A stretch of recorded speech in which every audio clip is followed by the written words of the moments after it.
Hello, welcome once again to a wonderful Wednesday webinar with the Climate Emergency Centre Network, a ever-growing network of now about 34 spaces on the high street that have been set up, community spaces all across the UK that are kind of climate emergency and resilience centres where communities are getting together and meeting and organising and working on community-led solutions. We've got a convergence coming up soon of many of the groups to talk and how we can work things out into the future. So tonight we've got a very exciting talk by Deputy Chief Officer, recently promoted, Sally Moore from the Joint Civil Aid Corps. It's going to be talking about national civil defence. My generation grew up being aware of civil defence and things and was that previously, but I met Sally at the London Resilience Assembly and they had a stall and they're doing great work to try and build resilience and civil defence teams across the country. So, Sally, over to you. Thank you so much for coming. Really appreciate. Over. Phoenix, thank you so much for this invitation. I remember when we met and you said it'd be great if I would come and have and do a webinar, and here we are. This is super. And we only decided this on Friday, so you guys move fast. I'm impressed. So as Phoenix said, I'm one of the deputy chief officers for the Joint Civil Aid Corps, which is a national civil defence charitable trust. It's run by volunteers. It's not funded by the government or anyone else. So I want to tell you a little bit about the charity and then also talk about Britain Ready, which is the initiative that we launched on Monday, which is about community resilience, more on that. But first, I thought I would tell you a little bit about what we do in the core, as we call it. I'll tell you my roles, shall we say. It did make me laugh when someone said, if you want somebody to do something, give it to a busy person, because I feel I'm in that category. I've been at the core for 2.5 years, and I'm the Chief Director of Structural Support, and that's on the organizational side, and that is I'm responsible for anything you can imagine to run a charity. So HR, finance, recruitment, IT, cyber, fundraising, all of those guys sit in my team. And then my second job, I'm the area commander for London, and we have a growing team in London. We're based in Archway currently. And I'm also, for my sins, the deputy chief of staff, because I'm involved in the most senior leadership discussions. As I said, the core is a charitable trust run by volunteers, and it's inspired by civil defence heritage and updated for modern Britain. So it's inspired by the historical civil defence during the war and peacetime. We have two active arms at the moment. We have the volunteer corps, the Civil Aid Volunteer Corps, which is the operational side. I'll come onto a bit about that. And then we have the Community Resilience Volunteers. And I would describe that as being the civil defense version of Neighbourhood Watch. So it's people in communities who are aware of what's going on and can communicate throughout their community and with other parts of the Corps. So for us, civil defense is not just about wartime, it's a civic function. And there was a lady, I didn't catch her name, who mentioned doing resilience and preparedness in other locations. We're one of the few countries that doesn't have formal civil defense, and we hope that would change in the future. We're a growing organization, as you can imagine. There are very many people, like most of you on this call, who want to do things for their community, and we're a good organization for them to join. We're organized, we help communities when the ordinary fabric of life is disrupted.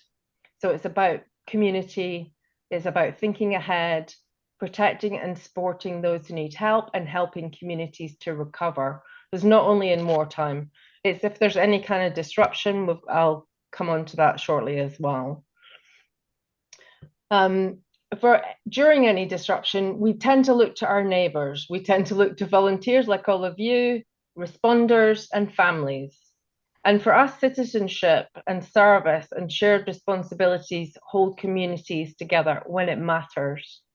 So we provide a broad, practical volunteer support to others in the community during emergencies and disruptions. And we all know how stretched the emergency services can be.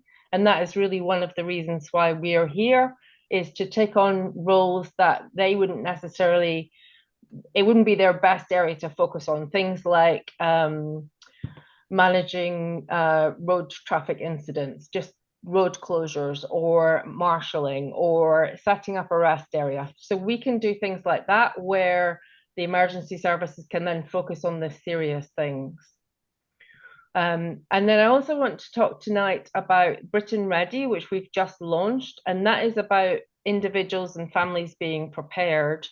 And we think that that is a way that we can, as a society, cope much better with disruption, is if we've already thought it through, if we've already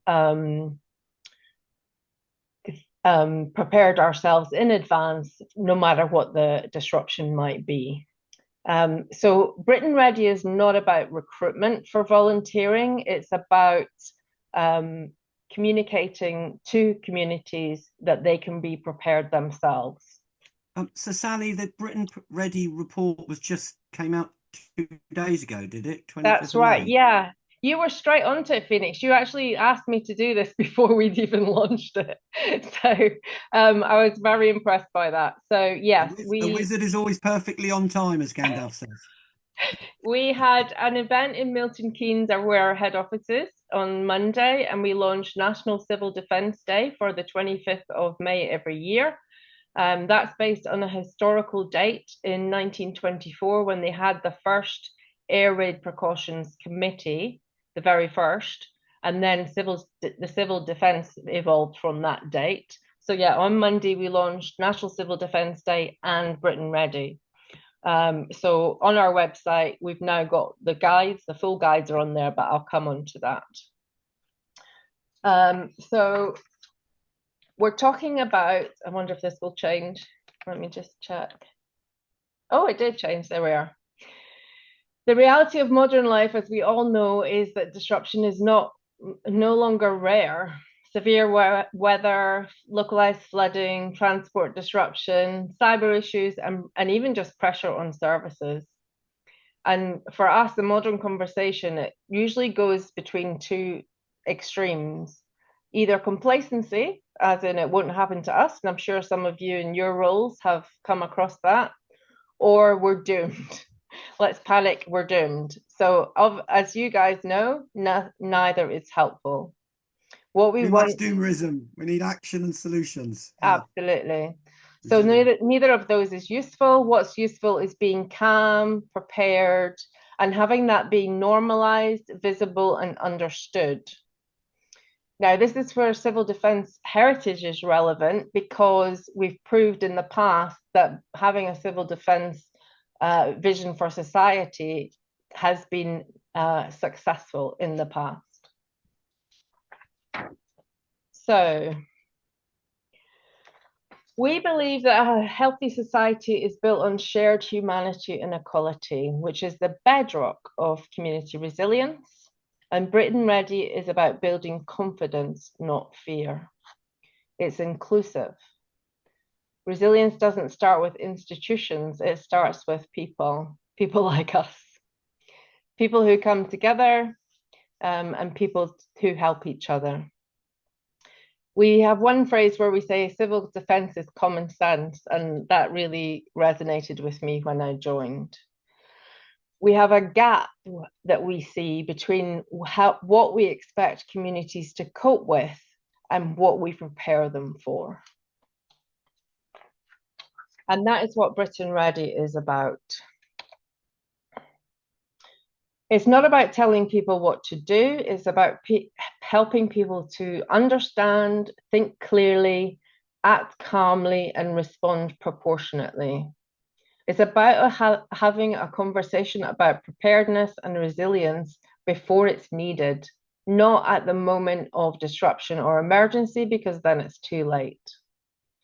Small habits make us safer, like communicating with your neighbours, seeing people in the community doing activities, which I'm sure many of you do. Britain Ready sits alongside official guidance. It's not instead of official guidance. It's simple so that everyone can understand, and we can provide it in other languages in due course. We already have it in Welsh because we have a Welsh team. So it builds on the tradition of looking out for your neighbours. It recognises that while the professionals and the military service will always take the lead, resilience is shaped long before sirens are sounded. And this is another reason why I was really pleased that Phoenix approached me about doing this talk. It's not about heroics, it's about stability. So, who's it for? It's for everyone. There are different guides. There's a household guide and there's a workplace guide. There are ways that the organizations can support Britain Ready. It's universal and it shows that everyone can play a role. Because if a household is prepared, that's less pressure on the community as a whole. So the more households that are prepared, the more efficient things will run in times of disruption. Preparedness works best when it becomes normal and is implemented in advance. It's about normalizing discussions about preparedness and helping people to feel more capable and calmer when everyday life disruption happens. And this is not, Britain Ready is not a recruitment tool for the Corps. Of course, we would love that. We would love if people actually signed up, but it's more about having the community being calm throughout disruption and knowing what to do. So anybody who wanted to sign up, we would love that. And we've had a flurry of joiners recently. On Monday, the same day as our event, it was also featured on Sky News, and we had 30 people apply the same day to become civil defenders. So that side of it is something that we are promoting for recruitment, but Britain Ready specifically is about communities being prepared. So it's guidance for everyone so that disruption doesn't become so daunting. We did this to bring preparedness into the conversation so that people would feel more natural about it already when disruption happens. So how it comes together, Civil Defence Corps is the charity, and within the charity, we are building capability. So we have a structure of training for our team.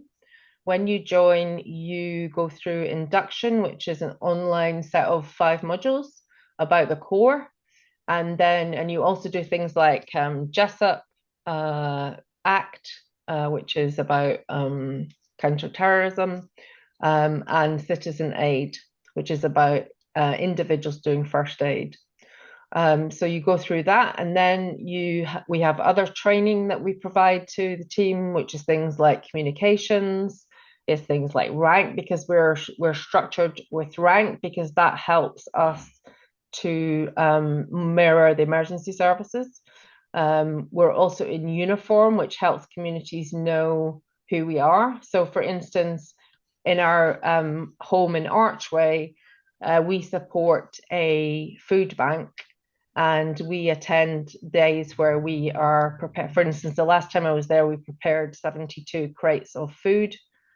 You're in Archway? Oh, Yes, Wild yeah. Manor in Camden. Okay. Well, you'll have to come along, Phoenix, and anyone else is welcome to come along.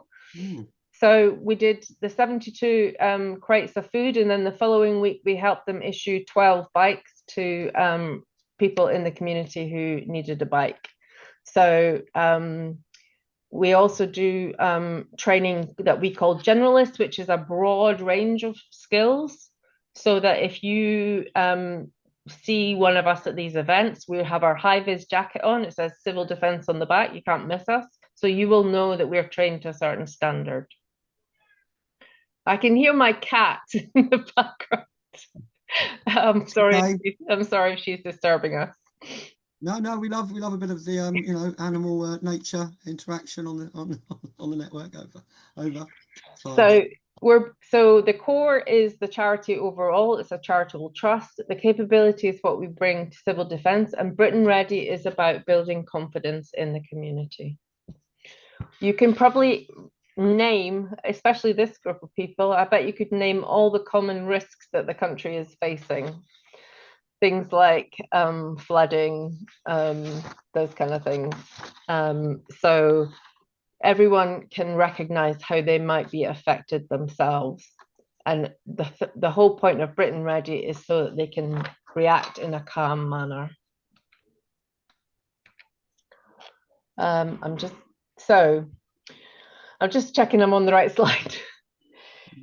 So Right. as I've said, we find greater strength in community leadership and resilience when we work with other communities alongside each other. And I can hear from your conversation with the check-ins that you're helping multiple organizations yourselves. You have a broad membership, a bit like us.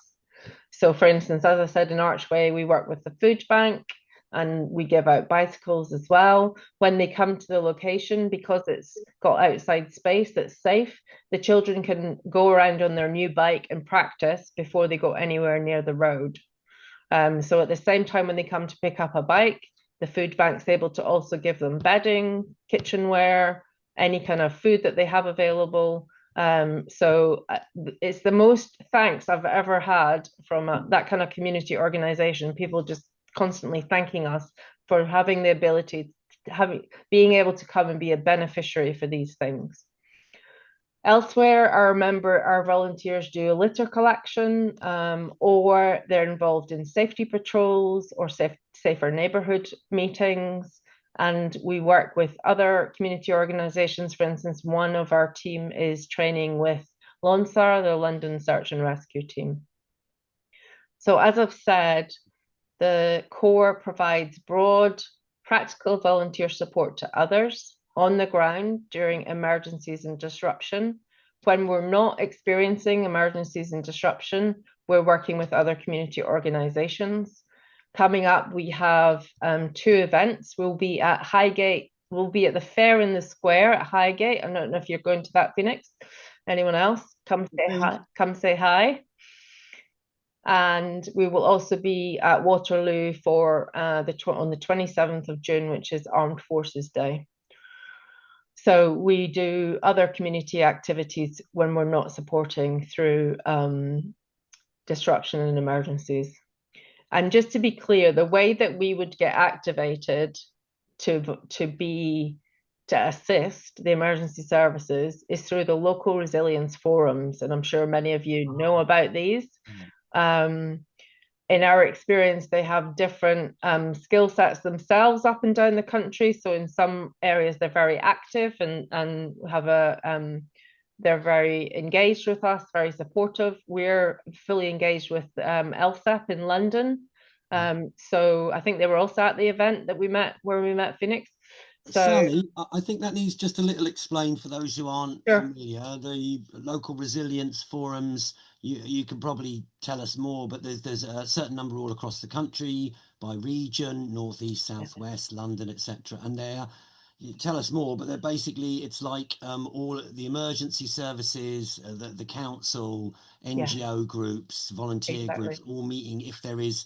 The only thing I read about in the papers recently was a tanker was going to crash in somewhere near Hull, and they got the local resilience forum saying if something happens, we'll Exactly. mobilise everyone. So So tell they us a did bit more. Just that exact example in Hull. We were activated for that, hmm and we had volunteers ready within 90 minutes to go there. And some of the other organizations were taking up to 8 hours to mobilize. This is one of the examples I was going to bring up in the Q&A, but I'm pretty sure it's better to bring it up now as you mentioned it. So the local resilience forums, as Phoenix has said, they're set up within the local authority. So each borough in London has their own, and then LSEP is the overall one for London. And they, as he said, there's also each borough has their own, so for instance, Suffolk has one, all the regions have their own. And what they do is they coordinate all the community organization. I'm sure many of you know about this already. They coordinate, they share information. So for LSAT, we're a member of the WhatsApp group, which is fantastic. There's a constant stream of information being shared across community organizations. And for instance, yesterday they offered a couple of places in an exercise that is coming up, and that's a cross-agency exercise where they will run a scenario in a face-to-face meeting. They will run a scenario, and the different agencies will be represented, and they will work together to solve this scenario. And they invited several community groups, including us, to attend as well. So 2 of us are attending that. That one's in July. So the local resilience forums, as I said, some of them they're more active in some areas than others. LSEP are very good. They had an in-person day as well earlier this year, where we were able to attend and again meet other community organizations. One of the things that I've learned since being in the Corps for 2.5 years is there's such a wealth of community organizations. If we can coordinate ourselves, that gives us so many resources to work with. So for instance, I go along to a litter collection near where I live in East London, and there's regularly 25 people there, and some of them are in other organizations. So that is a network that we can communicate to in the case of an incident and say, we're working on this incident. Can you provide any resources to come and help us in any manner? So, either whether it's sharing out food from food banks or helping people with transport, that kind of thing. So I think this is the strength of this country, is all the community organizations. As I said before, we all know the emergency services are mega stretched, and I think this is where the preparedness side of it is something we need to be already talking about, which is the Britain Ready. The Britain Ready guide for households is 48 pages long. It's on our website, so you can all look at that. And it just gives practical advice. It's very straightforward and simple, so that anyone can understand it and it's accessible. There are even plans to do a version for children, and we are working with an illustrator who would illustrate that for us.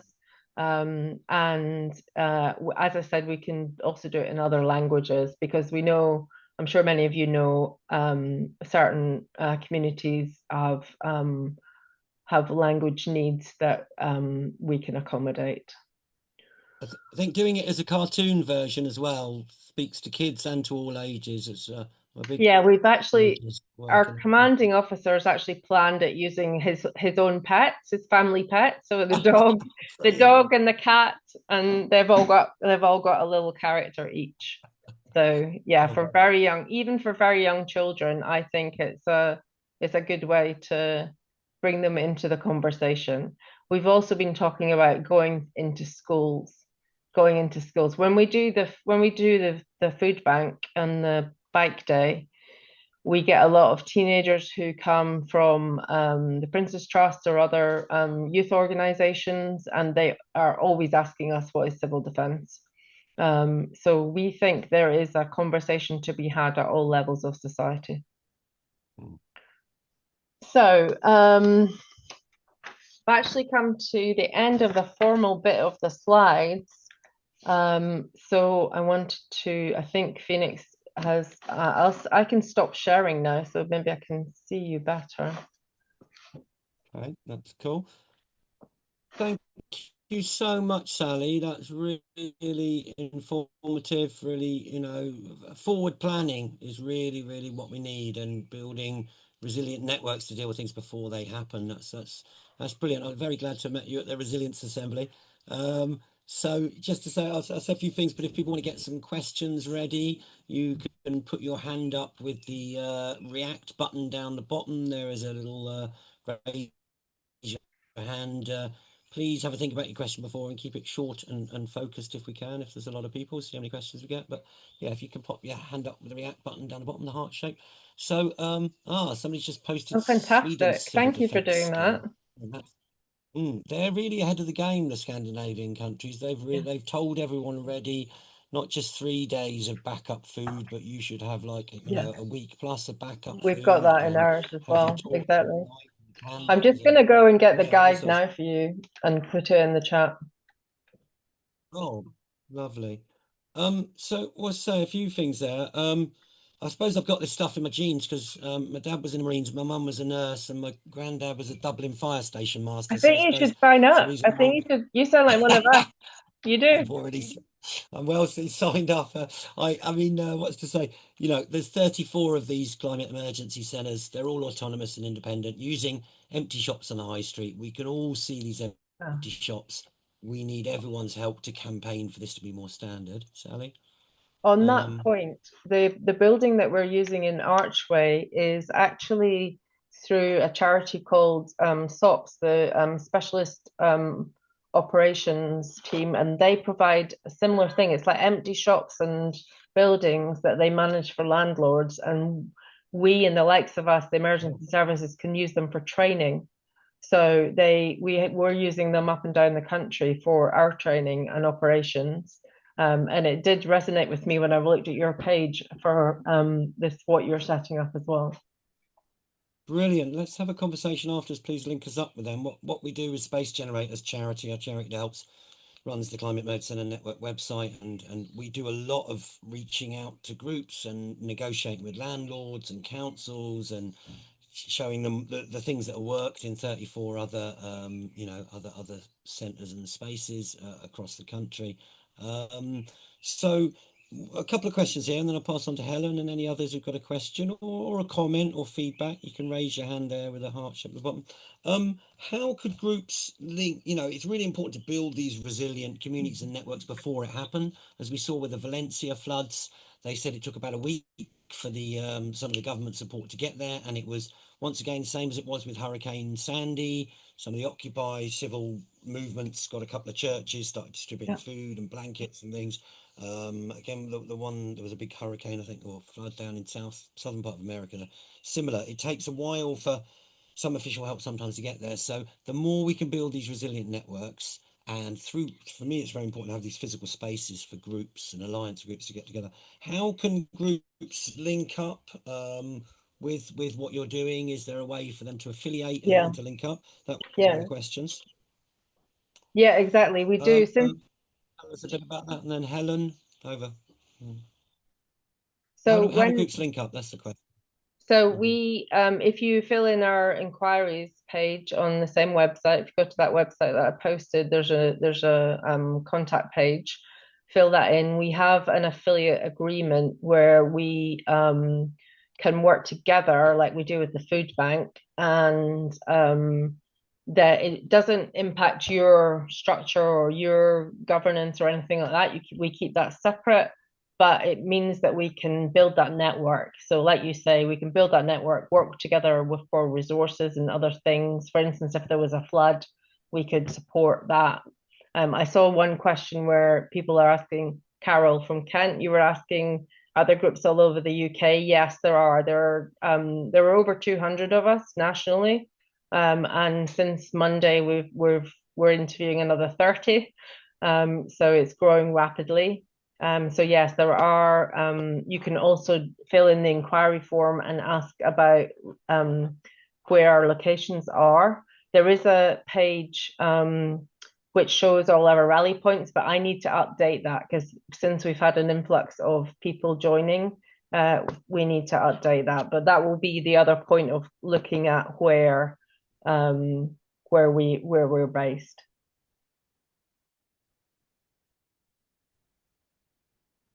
Okay. All right. There's a few good questions coming to chat, but let's go. There's 1, 2, 3 there. Question or feedback. Helen, over.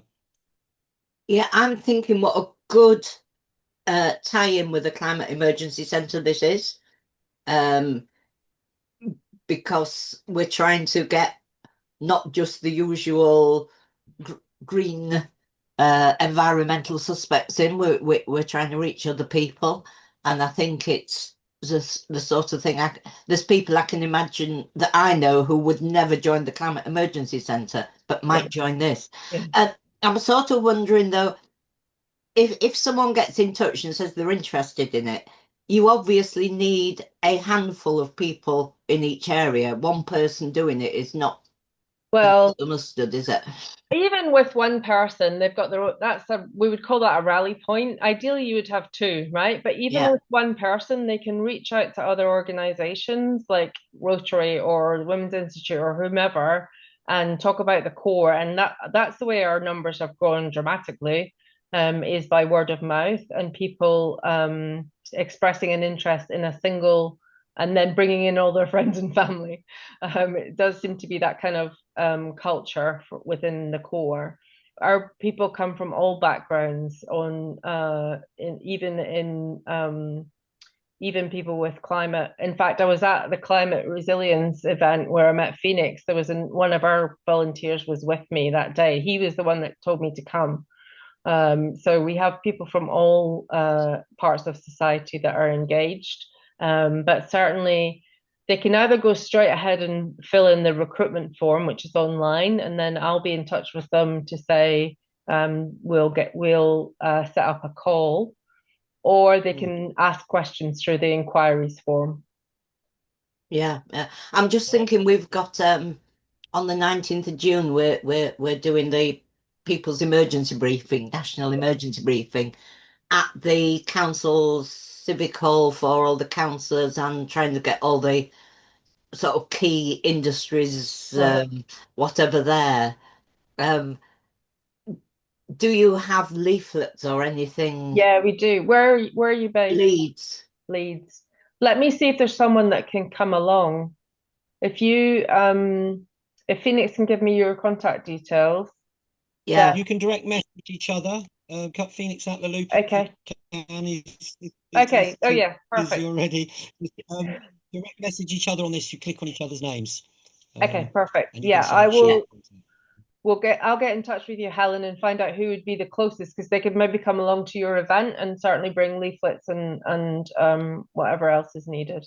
Yeah, I'm just thinking if that didn't work, there's also one that's the Leeds Insurance Institute that's Right. booked a 350 seater room for the 16th. So it might be quite good with them as well. So yeah. Thank you so much. Brilliant, Helen. Over to Gavin, and then Kimberly, then Jed. I thought it was Jedi, actually. Jed Aitchison. Sorry, Jed. Gavin. It's my Star Wars fans. Hi, Gavin. Gavin. Hello, Sally. Thank you. I came to this webinar with a certain prejudice because I am more dialogical than directive, and I perceived what you were doing as being quite a directive organization, and there's a need for that.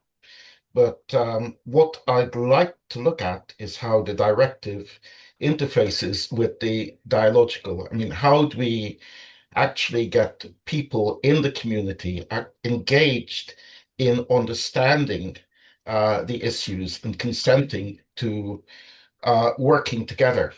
So I think that I see it as community dialogue working with something which is more uniformed, perhaps, to come up with a community response. And there's also the issue of information, which the Climate Emergency Centres Network is quite good at. Yeah. In preparation for this, I did look at your website, and I was very pleased that you mentioned things like a commitment to equality.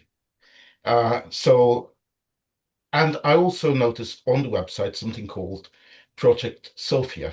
Sophia means wisdom, but I didn't see much more about that. I'd like you to say something about interfacing with the community so that it's not just a matter of commanding them, No. it's a matter of really engaging them. And I mean, what is Project Sophia anyway? Sophia is it's Britain Ready is one of the components of that. It's also the structure that we have to communicate with the emergency services and the military. So it's a question of knowledge where we can sometimes there's a division between the emergency service and the military and the community, and we kind of fit in the middle piece where we can communicate to both sides. So in terms of us, the dialogue that you're talking about, that's something that we also do when we do our pop-ups, when we do community meetings. Now that we've only been in Archway for about a month, and we've already planned to do community meetings where we would talk about the Britain Ready report and see what does that really mean for you. So we would have our members talking to the community directly. Whether some of us are in uniform, then some of us are not in uniform, so it's a bit of a mixture. I can see why the uniform might put some people off. So we would do a combined. Mm.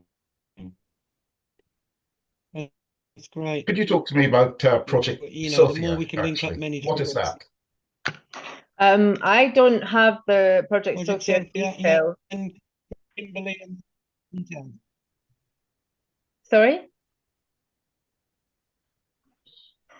Directly to Gavin, you can link up. I don't know. Yeah, of course. Yeah, let me you're still working get okay, someone to come back to you, Gavin, on that. Okay. Cool. Okay, we've got Kimberly and Jed next in the stack, and also Phoebe's put in an interesting question. Maybe after Jed or something, she could mention about the international civil resilience teams that she sent link for earlier, only if she's up for it. And she said something about a partner working with groups in Ukraine, which could be very interesting that she'd like to talk to you about, Sally. Kimberly and then Jed and then Phoebe if she's up for it, and any others, pop your hand up. Kimberly. Thank you. Thank you. And thank you, Sally. Really interesting. Thank you for all the work that you're doing. It's fantastic. I wasn't aware of this. I got a couple of questions. The first one is a bit provocative. It's like, how do you feel about being a charity? Isn't this something the government should be doing? Yes, but we don't want to wait around, right? We don't want to sit on our backsides and wait for the government to do anything. So we've been, Sure. It's actually started through cadets originally, and when the CEO was doing cadets, he thought actually we need this for adults, right? We need preparedness for adults. So if we were waiting for the government, we'd still be sitting around twiddling. Yeah, no, I agree. We're not that type of people. You can probably tell. Yeah. We're kind of get stuck in type people. Yeah. And in Archway, that's what we've been doing for a month. We're in a derelict building. So we don't have members of the public there unless they're volunteers. Yeah. We're not sitting waiting. Second quick one is, this has been described, the predicament we're all facing, as the long emergency. Right. And so I just wondered, this mindset that there'll be an emergency and then we can fix that, and then there'll be another emergency and we can fix that. Yeah, can you talk a bit about how you see? Yeah. So this is something that we're doing exercises for as part of, like I said, LSEP is the London Resilience Forum. So we signed up for their agency, so we're part of that. So yes, that description of long emergency is it feels real, right? So what we can do is to build this confidence, right? To build this confidence so that it's like another thing, and even if it's just a strike, even if it's just like the DLR on strike or the tube on strike. By the way, we still managed to get to Archway when the tube was completely on strike. Our guys determined. I think we're just that kind of people where it's not I did a speech on Monday about the heritage. It's not a spectator sport. It's get stuck in. So we're here for the duration, and I think the way people are reacting to us now. And coming back to your last question, Sky, we were interviewed by Sky News, and it was on their website on Monday, and they said she started off talking about us saying that we're not waiting for the Cabinet Office to do something, we're doing it ourselves. So, and I guess it's the same with all of you in your community organizations. None of you are sitting around waiting. You're all getting stuck in. Thank you so much. Pleasure. Jed. Hi, can you hear me? Yes. I looked at this maybe 2, 3 months ago because I was really interested in it in terms of volunteering and things like that. And I typed in where to find people near me, and like if any, I thought it was called a cell, but you're right, rally point, and I couldn't find anyone in Leeds. Obviously, that's probably changed now, but it's something I am legitimately involved in getting involved with. And like Helen said, I'm in Leeds with her. Oh, cool. Cool. I need to come up and see you guys. But I mean, what do you? I don't have the only issue I have with me getting involved is I don't have a car. Is that like an impediment, do you think? I don't either, right? So it's not an impediment at all. We use a lot of public transport. We spend our life on buses in the underground in London, for instance. Some people do have cars, and then what they do is they pick people up.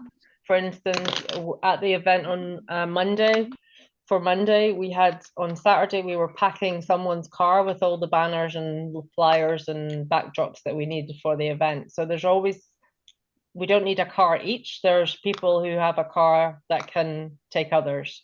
So absolutely not a problem. And then this is a slightly not self-interested question, but it is something that I can speak to from a personal experience.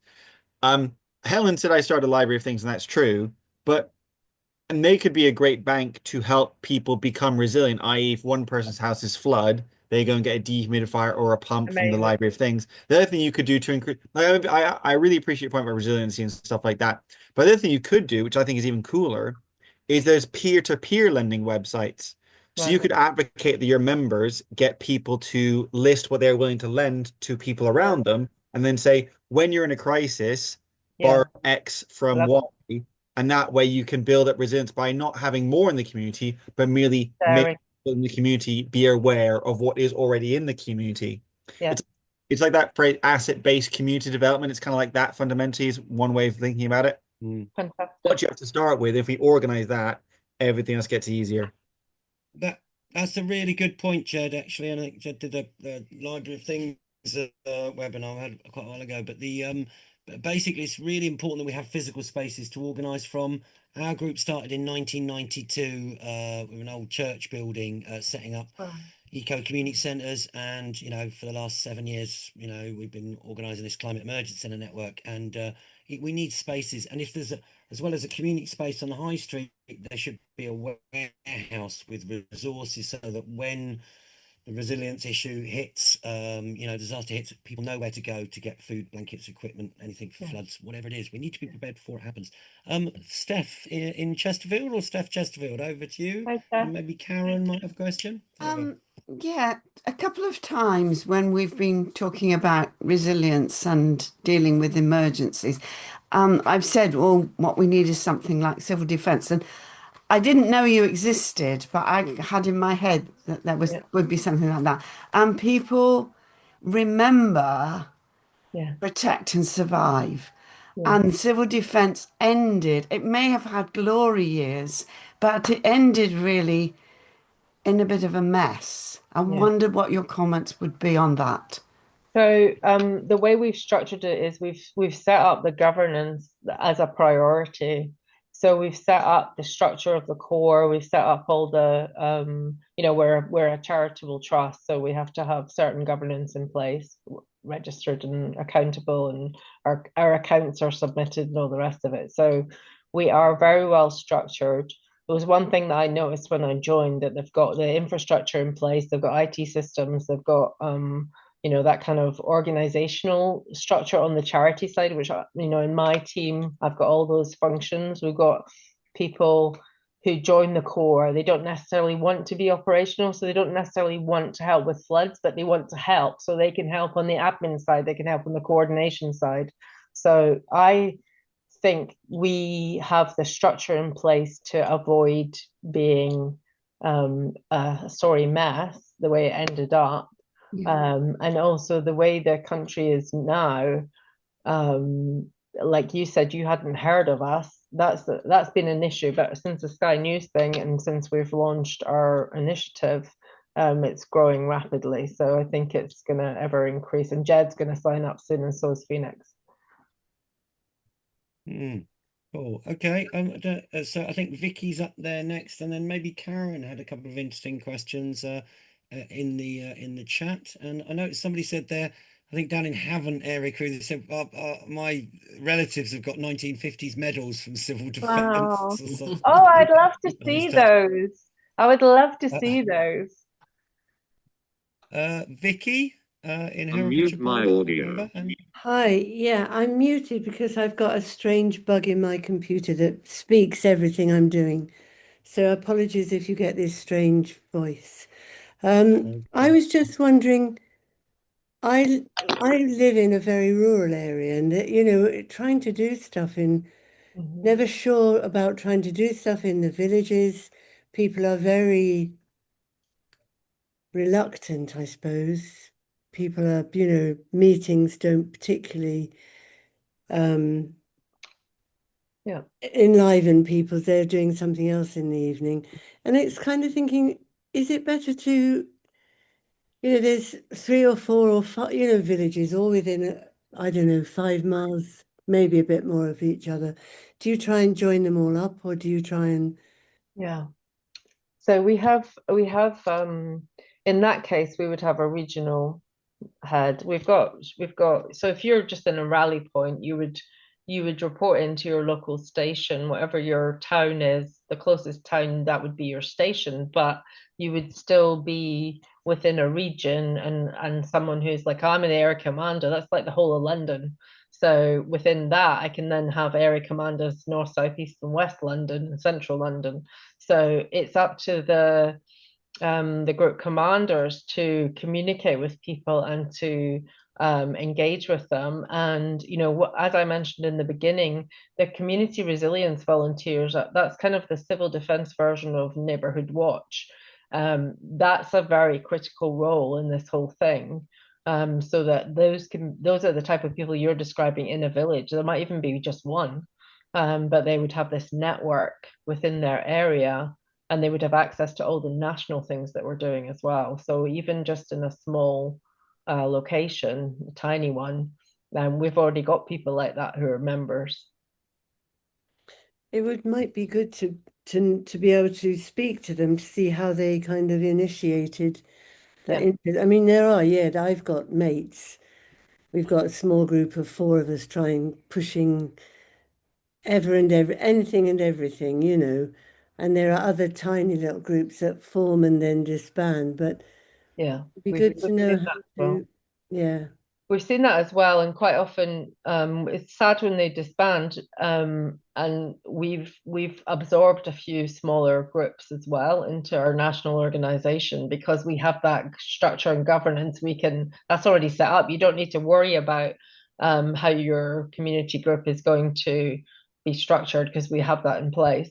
But you can join us, and you don't need to worry about that side of it. So definitely, and you know, some of the smaller teams, they might just get together on a phone call.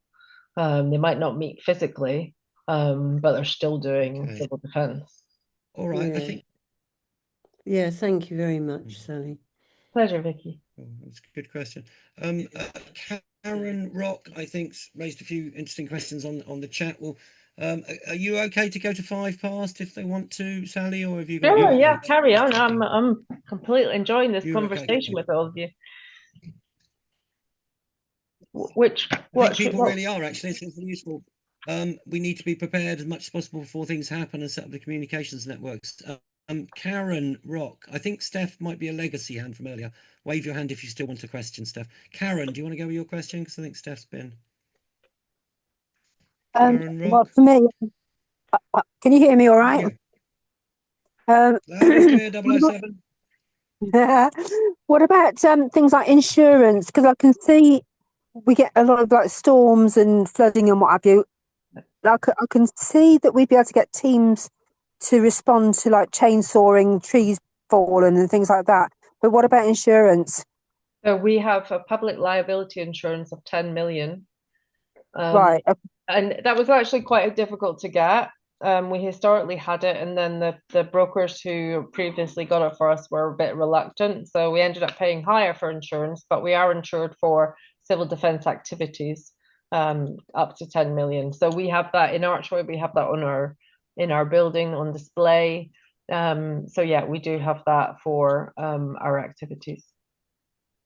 Right, because I mean that would be quite a crucial factor, I think, in recruitment for locally. I live in a very conservative area, and a lot of people have respected a lot of the initiatives that we've set up as a sort of greeny, climatey, XRE sort of thing, but they wouldn't get involved.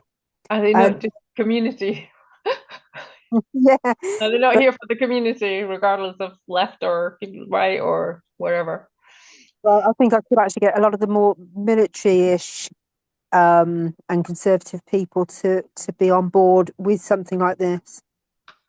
And I know already a couple of people I can work on to honestly, please give them my details. Either come to me directly, or I'll put my email in the chat as well, so that you guys can all share it. Okay. Last go on, Karen. Sorry, go on. But I want to just read something Phoebe's saying. She doesn't speak. And Jed. Karen, are you good?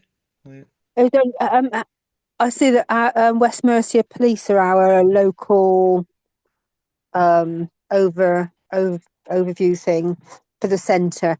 And how does that work with breaking up slightly, Karen? You might want to switch your video off. Okay, to move on because he's stopped. Or is that me? Hello? Can you still hear? How do you work with the West Mercia Police, which is the local thing centre? So with us, we would be, as I said before, we would be activated through the local resilience forum. So the police and any other emergency service would go to the resilience forum, and then they would communicate with all the community groups. So if you're running a community group, find out who your local resilience forum is, and start to go there to their meetings. Some of them are monthly, some of them are quarterly. I would say that's a good route for all of your organizations to go as well. I would approach them on behalf of yourselves, and as the same as we get activated by them. Okay. There's a good point there just from Phoebe, and there's a few. I know Phoebe does a lot of strategic international stuff. She came in through the National Emergency Briefing connections, but she's saying one of the most important aspects of community preparedness, which the USA CERT programs, which is community emergency response teams, I think she posted earlier as a link. Map my neighborhood. There are lots of links online to this activity, but it enables communities to identify which people have old, infirm or ill people, babies, who has generators or water tanks, who has medical or archiving or mapping skills, who has logistic skills. To us, very important. One of the first questions I ask people are, what skills have you got in any of these centres? And if we can map these things and have a centre on the high street, if you can have a circular economy warehouse that's sharing, stores up food. I think Brig made a good point on the chat. The government used to have silos of emergency food across the country, but John Major got rid of them. We've got very short supply chains at the moment. They're warning us about food resilience. We need to have warehouses linked to every one of these centres, and we need to map communities so that we do know where the resources are, where the skills are. We need a communication network, which is not just email and phones. There's something called a mesh network, which if the internet goes down, you can link up groups across a borough or an area, and they all use each other's kind of Bluetooth or something, or a way their phones to connect without the main internet. We need to build these systems before the floods hit, before the storms hit, and be as prepared as possible. Sally, and then Jed. Can I come back to you on that comms thing? Because we are building what you might think of as old-fashioned comms, like CV radios and all that kind of stuff. So and the local resilience forums are aware of that. So this is something that If you're following us on social media and things as well, it's another way we will communicate. But we will also have, in Archways, one of my priorities is to set up proper comms like that so that we can communicate with other regions, we can communicate with the emergency services as needed without, even when the mobile, systems go down. So that's coming. Brilliant. I'd like to chat to you more on that. Just to spark something else, I'm going to come over to others. Just to say, the national emergency briefing, one of the things we were putting into something we wanted to put out was about creating, WhatsApp groups after people have seen the film, so they've got a community in the group they're part of. It was very successful around COVID, hold streets linked up WhatsApp groups and kept an eye on neighbours and things. Setting up a mesh network in each borough and area that can do that, but more the idea is if you could have community assemblies where groups, there's 800 or 1,000 of these national emergency briefing films being shown across the country, and if a month later, 3 months later, there could be every season, spring, autumn, summer, winter, a community assembly that discusses how they're going to build resilience. That really is the long-term strategy and vision. If we can have 3 monthly assemblies and groups meeting and build these alliances and these spaces before it happens. We were hoping to launch that, but we didn't get any funding, and I think I got a little bit ill for about a month around the time we want to launch. But that's what we really need: regular assemblies and a good communication network, and we can be way more prepared. So happy to chat to you after this, Sally, at other points. I think it's been a quite exciting one. Last couple of questions to Jed and Steph. You can keep them brief. Are you right till 10 past, Sally? Absolutely, yeah. Just keep me talking. Right. Keep me talking. Jed and Steph, last couple of questions, and then we'll go to Sally for summaries. Brilliant one tonight, guys. Thank you. I forgot. I put one in the chat, but if you're thinking about like a mesh network, like Phoenix mentioned, I just put in the chat there's something called BitChat, and it lets people communicate using just the Bluetooth network. So Bluetooth is from the phone, and if everyone's a client and a receiver of it, you can all communicate without a formal network. And it's BitChat, and it's an app. I think it was set up by Jack Dorsey of former Twitter fame guy, but that's really interesting. I thought that you could use that. Absolutely, yeah. And then I think I forgot the first point because I got distracted. But I'll put my hand down. I'll stop talking now. You can come back. No, that's absolutely brilliant. Yeah, I know about that one. Have you put the link into the chat? Did you say? That's great. And let's build it. Let's get on with it, folks, before the storms hit. Steph, I think you've got the last First of all, I question. just want to clarify something. The Local Resilience Forum was set up by the Civil Contingency Act, and each forum covers the same area as the police force, and most of those will be a county. But then some, like London and some areas are not counties, they're different or bigger or more complex. But that's the connection with the police as well. It's very much connected to police areas and so on. And the other thing, because we had a webinar here earlier in the year about emergencies, and we had a really good speaker from the Red Cross. Okay. Wanted to mention them. So somebody asked about first aid training, and they do far more than I realised. Oh, they do. Present at emergencies, and I'm giving practical help and giving out clean clothes when people have got them wet. And I don't know if you know, those of you who live in London, the London Ambulance Service will now train you if you've got a vehicle to answer 999 calls. Yes. So those of us that have got vehicles are looking to do that training. We also work with other organisations. Like one of our members is a nurse, so he's going to train us in first aid. We're not in the business of training the community to do first aid, but our volunteers, yes. The thing that we offer to the community is actually citizen aid, who are a partner of ours. And if you look at their website, they also have an app, and you can also order one of their guides, which is a paper thing. So even if your phone's out, you can get a guide. And their app is set up so that if you come across someone experiencing a heart attack or they've broken their arm or something, it tells you step by step what to do. So you can already be helping someone, but before the emergency responders arrive, just by following simple instructions in their app. So that's why we signed up with them as a partner. So yeah, all sorts of community options out there. Four-wheel drive drivers as well. They're involved in this area, I know. Yeah. Brilliant. All right, folks. I think we'll pull it into towards the hour there because it's better on YouTube when it goes out. It's not too long. So people are welcome to start. We'll hand over to Sally just for drawing strands together summary if she likes, and how you can get in touch or anything. So thank you everyone very much for coming. But just to say, you know, there's 34 of these climate emergency and resilience centres around the country already. We've done this with pretty much minimal funding. What we really need is everyone to cooperate very, very, very fast. We're seeing with the National People's Emergency Briefing how critical things are.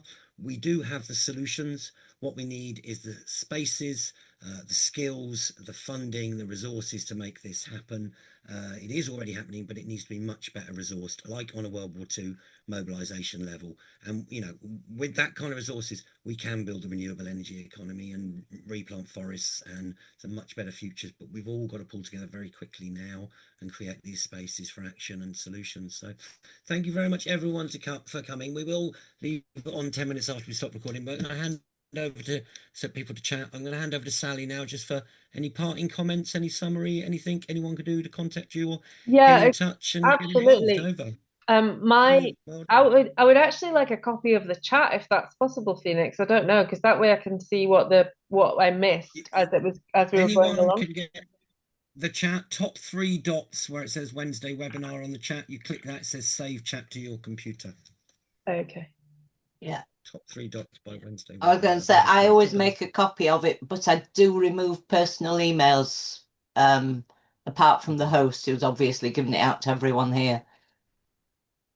Perfect. No, that's wonderful. All right, we can show you where that is after. I just wanted to thank everyone for the very interactive discussion. What I find about civil defence is everyone has a lot to say on the matter, and whether you want to join or you just want to read the guide, please also share the guide within your communities, and any other questions, just come back to me directly. Thank you. Brilliant. All right. Thank you very much, Sally, for that really informative webinar and all the knowledge. It will be out on YouTube soon, folks. Please like, share and comment to get the algorithm up there further.